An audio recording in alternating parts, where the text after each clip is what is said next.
Hey everybody, it's Jeremy, and welcome back to Road to Gencon, Journey to Gencon. I forget what the title is. Anyways, Dragon Ball Super Trading Card Game Road to Gencon. Um, I know last left off, I was looking at a King Vegeta deck, and I said that at the time I was probably, if I can't play King Vegeta, play something fun. I forgot totally about Cell Surge. Cell Surge didn't really take that much of a hit.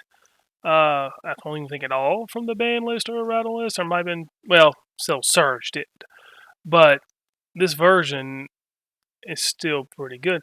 For those of you, most of you probably, who do watch this don't Cell Surge. There was a point in time where Bandai made some dual colored leaders, which two of them originally were pretty busted: the Red Yellow Sun Goku and the Blue Green Piccolo, and they were Surge Awaken. So you can kind of awaken whenever you really wanted to, but the Awaken side kind of had certain, like if your life was 3 or less, or 5 or less, or whatever. So you kind of try to time it to that, and kind of play at your own. Felt like you played at your own pace, but for the most part, your draw power ended when you awaken and stuff, at least from the leader's effects, which was that kind of like the downside. But they're all really strong. This one in particular, Cell Surge, on its unawakened side, just auto once per turn, active bane. Look at the top 5 cards at your top of your deck. Choose one card and add it to your hand. So you don't even get to show your opponent, which, most of them you like look, find a red Saiyan and add it to your hand. Because it says that you have to show your opponent the card. I got a red Saiyan. For this, you just choose a card. You don't even have to tell your opponent what the card is. But the problem is you don't really draw it because you have to discard it. You have to discard a card from your hand as well. So you're just not. It's like a draw neutral. You're not really getting a +1 or anything like that. His awakened ability is draw 2, untap 2, which I think there's some that's draw 3, untap 1, untap 3, draw 1. And then his awakened side, he has an active main. Because you take 2 cards, you take a green or yellow, or green yellow, 2 of them, put them underneath it, and awaken. You remove one, and you get one of the effects. It's I think, I can't really read it here, but you KO a card, and your opponent discards a card, or you choose a card from their hand and discard it, or until the beginning of your next turn, your opponent's battle cards come and play tapped. So, and that gets around like deflect and barrier because you target the player. So, without Soul Surge, a lot of people, and especially with the errata of the Soul Surge, a lot of people I think are backing off a little bit. But this deck needs to be really considered, because this is really big hand destruction. So the trick is, as you can see with some of these, like the rebrands here, when you discard the card, that's the card you want to discard. Because rebrand, you can spend 2 green, send it to the warp, and your opponent discards 2 cards. And there's a lot of cards that affect off that, like this one in particular, Sun Goku, Power of Legend. If your leader card is green, which he is technically, he's green and yellow. When one of your card skills make your opponent discard, you may play this card from your hand. He's critical, so that you're going for crit damage too. So that life doesn't go to their hand. So that's pretty good. So it's a really big on like on discard. Like this super combo doesn't really make you discard a card, but puts a card at the bottom of your deck because it says your leader is blue or green, and he is green. You get the rebrands. If you don't get them in hand to do the effect, you can always use these super combos with Dr. Jiro, who says your leader card is green or yellow. When you combo this card from your hand, choose up to 1 green or yellow battle card with energy cost of 4 or less from your deck. Place in your drop area and shuffle your deck. So you can target the rebrand, put it in your drop area. And there's other ways too. Like we got 2 Son Goku apes, and there's a draw ape monkey. That's what Fred Ryan says. That's a 2, and you can draw 2 cards. So if you're like against another hand destruction deck, or you're not seeing the cards you want, or you just need to get some card advantage, you can put those in there too. I played 7 unison cards. I think I'll bump this down 1. But of course, Demigra, he has a 5K, so he's easy to get off the board. But he's 1 green, and it's +2. You can even do it on your off turn, like the first turn. You can play it +1. He's at +2, so that turns Frieza, charismatic villain live, because when you have a green unison card with 2 or more markers in play, You can activate this card's counter skill, and so when he's played, you have to one of your opponent's battle cards with energy cost of 7 or less and KO. That's a wide range.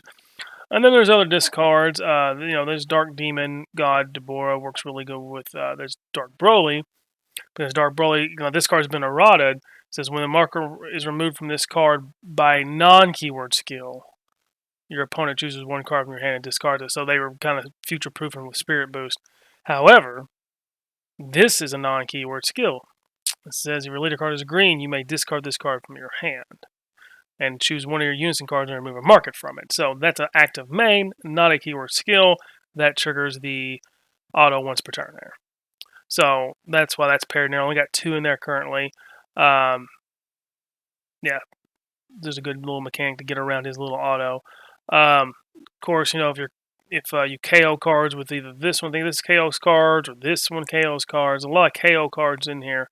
Though these 2 in particular, the Frieza and the Dark Broly. This, surprise attack Frieza comes out for free.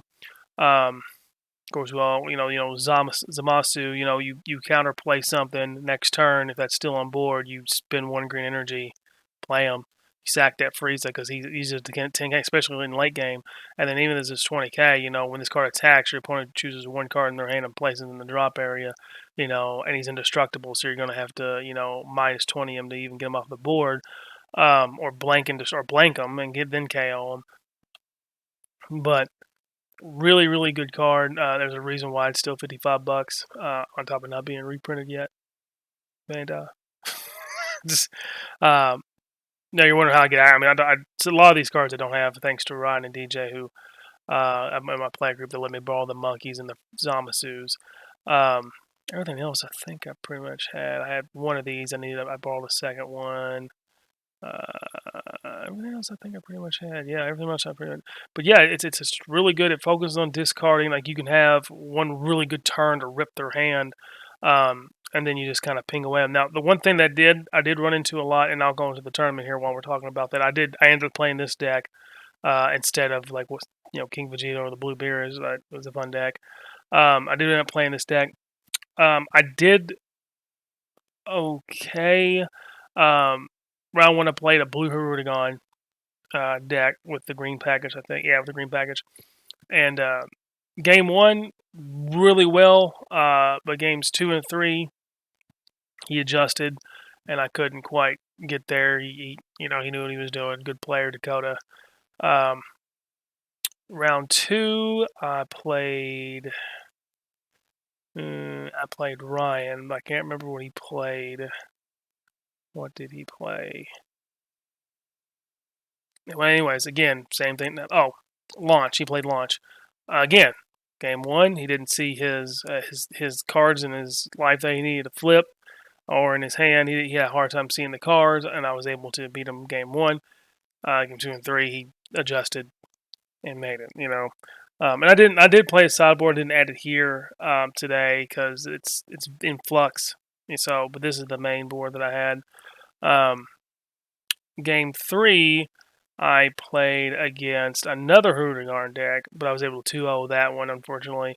For that Hirudegarn player, I kind of learned from my mistakes in the first one. You don't really want to interact with those, which is rough on Self Surge as it is, because a lot of its triggers go off when interacting with cards. And then discarding cards. But when I went to go discard cards and force my opponent to discard, it was excellent. It ran really good. Now, there are some things in this deck that I would change. I might, and I talked over this with Ryan and DJ, who I gave the deck to. I think they're going to play test it this week, and I think they're actually going to play their version Sunday and say, this is what we think is better, and we're going to adjust to play. So this one's like, if I had to go today, this was the deck I'd probably take. Some things I would adjust. There's no negates in this deck at all. Because I would just focus on using Cells Kamehameha or out comboing with this or this, and just focus on the discard. So there probably needs to be at least a couple in main board and a couple in sideboard. Me and Ryan talked about maybe playing Shocking Death Ball on the main board, but then putting Time Magic in the sideboard, because Shocking Death Ball isn't hitting the 2 drops, or for some reason it's not quite getting there, you can play the time magic and rest it. Another thing is to take these out completely and just play the Giroux. Get 4 of, because that gets these easier, it gets these easier, it gets this arrival in easier. And then I'm also considering playing the Android 13 arrival card. I had one. I think I have another one I can borrow from them, and do that instead and have 4 arrival options. This card didn't play. It came into effect against Huragon once because I rivaled it in, so I can't outcome this. But if I rival this card in, you don't get your critical. So it was good situational. This kind of felt wasted.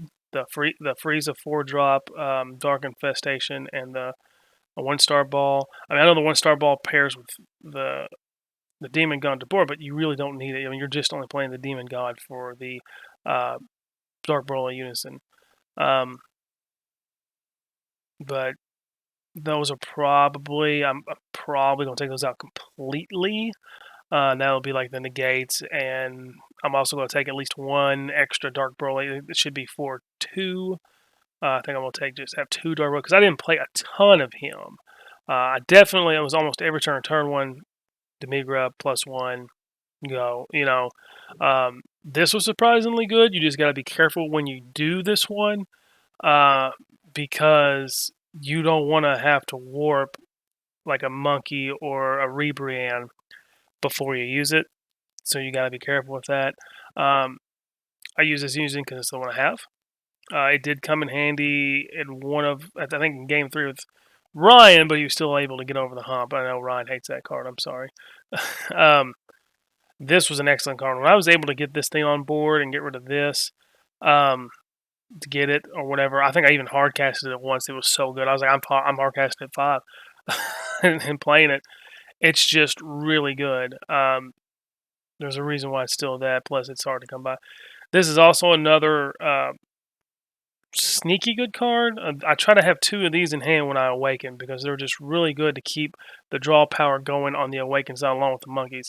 So, I really like that, especially when late game, you're awakened, you do an effect, you send it to the warp and draw a card off of it, off the 9-drop cell here.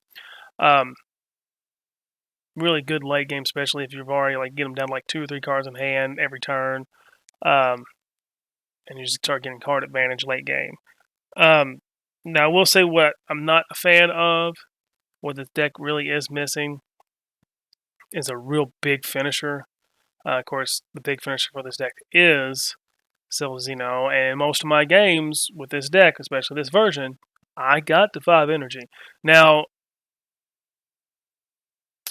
the way these numbers are set up, I mean, you can get this, of course, you can get this 9-drop out pretty easy, too, because all you do is wipe your board and play the 9-drops. But what Ron and DJ suggested, and I did play a version of this before, is play these, and then play that Super 17 9-drop that you can successor in, and crit your opponent up to, take 4 life, and they have to dump it into the drop area.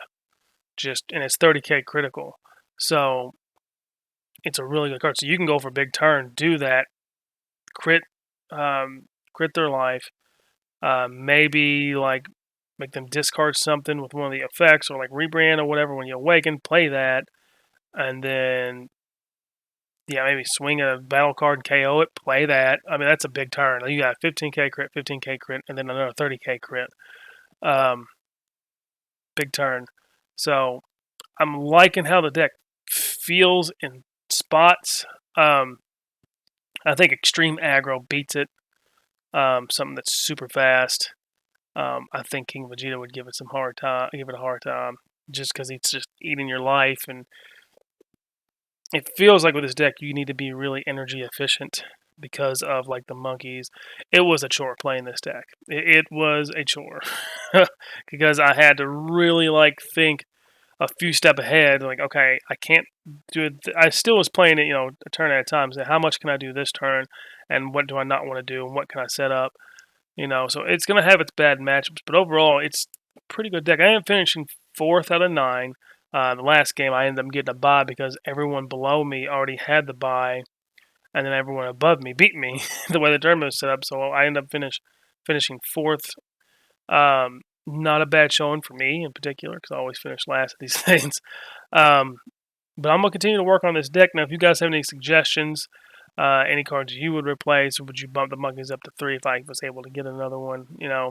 Um, again, like the 1-star ball, the Dark Demon God, the Demon God Deborah didn't really come into play, but I wasn't playing a whole lot of him, and I think he's still good in the deck. I didn't play a lot of him, but I can see his value, especially if you're going still as 5. Um, this needs to be gone. Maybe another thing that I run into too, like in late game, and I'm not quite finishing it. There's a lot of 10k combo in this deck, so you really, if you're going to tap yourself pretty hard, you want to make sure that they end up with either like no cards in hand or like one card in hand. There's nothing on the field. But yeah, tell me how you feel about the deck. What do you guys think about it? If you have Soul Surge, share some of your builds with it. Like I said, I think Negates in the 9-drop Super 17 successor card that crits 4 life are going to be the next that I'm going to try to wedge in here. And if you got any suggestions for the sideboard, I think some bad matchups where cards that do have effects that are removed from the battle area, the Hoodagon and stuff, going a card that goes wide and draws just a ton of cards is really rough. Like Launch I was just able to get through game 1, but once it got into game 2, it got a little bit, harder for going wide. Of course, I know there could be sideboard cards for that. One of the cards that would have been good against green-red Launch was Blue Impulse, I think. For 1, if you have a Unison card in play, and if you rival a card, if they rival a card, play it and nuke their entire field.